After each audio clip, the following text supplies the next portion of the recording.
When I came back 3 days earlier than planned from my business trip, the first thing that hit me wasn't laughter, it was noise. The kind that doesn't belong in your own home. Hammering, drilling, thuds echoing through the walls. I pushed open the gate, suitcase rolling behind me, and noticed dust drifting through streaks of sunlight. My kitchen, bathroom, and toilet all torn apart. Pipes jutted out like veins, tiles shattered, flooring ripped up. My sister looked up, half smiling, half startled. "Oh, you're home early," she said, wiping sweat from her forehead. "We're doing renovations before moving in." "Moving in?" I asked. Her husband laughed. So did his parents. It wasn't the kind of laughter that warms a room, it was the kind that cuts, that tells you you're the punchline. I just nodded. Okay. That was all. I didn't ask where my things went. Didn't ask why no one had bothered to tell me. I simply walked into what used to be my bedroom. Sheets gone. Closet empty. My space erased. But here's what they never understood. I don't explode when I'm betrayed. I observe. I think. I plan. It all began 2 years ago. After our parents died, I'd let my sister and her husband stay here, just for a while, she'd said through tears. They were struggling, and I couldn't say no. Family, right? For a time, it worked. Then small things started disappearing, my papers, my jewelry, my sense of ownership. They called it confusion, a mistake. Eventually, they stopped pretending. My home became theirs. My silence became consent. When I left for that business trip, they must have seen it as the perfect window 3 weeks away, enough time to finish what they'd started, the takeover. What they didn't know was that I had cameras in every corner, not store-bought ones, but hidden systems built into the lights, all synced to cloud storage. 3 days before I was due home, I watched from my hotel room as they carried out my furniture, watched my sister signing papers with a contractor, watched her husband taking cash from a man in a suit, my documents in his hand.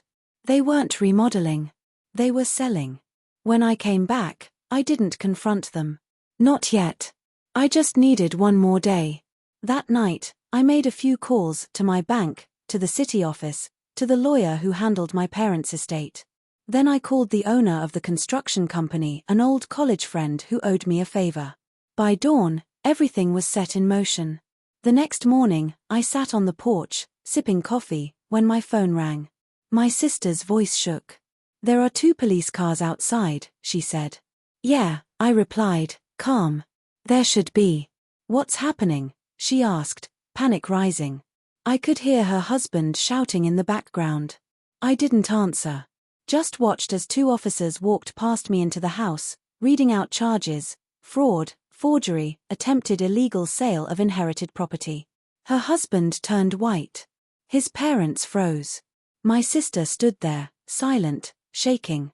"You set us up," she finally whispered. "No," I said, meeting her eyes. "You did that to yourselves." What they never realized was that the house wasn't in my name alone, it was held in a family trust. Any attempt to sell it without full consent automatically triggered an investigation. Every fake document, every withdrawal, already flagged. All I did was let them pull their own noose tight. The moment they tried to deposit the buyer's money, the system caught it. By the time I came home, the authorities had everything they needed. As the police led them away, my sister turned back to me, tears spilling. "You're my brother," she cried. "How could you do this to family?" I stepped close enough for her to see what she'd ignored all these years, the part of me that knows silence can cut deeper than fury. "I didn't do this to family," I said quietly.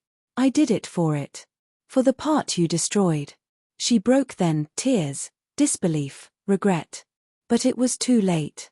When the cars drove off, I walked back inside. The workers had stopped. Tools lay scattered across half-torn walls. Silence filled the house again, a heavy, satisfying quiet. I went to the bathroom, or what remained of it, and stared into the cracked mirror. My reflection looked calm. Almost peaceful. I wasn't angry anymore. Anger shouts. Revenge whispers.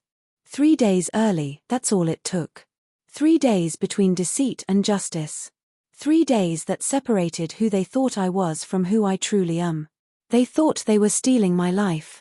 My home. My place. But in the end, all they revealed was their own, greedy, hollow, built on lies.